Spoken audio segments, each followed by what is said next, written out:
এখানে ভেজানো মসুর ডালের একটা পেস্ট নিয়ে নিলাম। এখানে ছোট একটা ফুলকপিকে আমি লম্বা লম্বা করে কেটে নিয়েছি, এগুলো ব্যাটারে চুবিয়ে ভাজবো।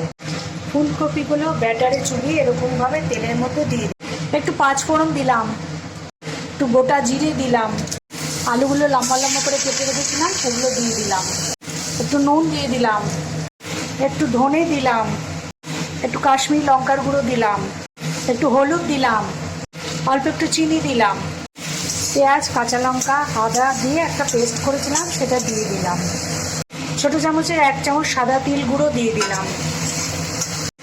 এখানে আমি 2 চামচ আমড়া সেদ্ধর পেস্ট দিলাম। এখানে আমি মোট 4 কাপের 1.5 কাপ জল দিয়েছি। এবার ভেজে রাখা ফুলকপিগুলো দিয়ে দিলাম। এটা হলো ফুলকপির বড়ার তরকারি। এটাও খেতে খুব সুন্দর লাগে।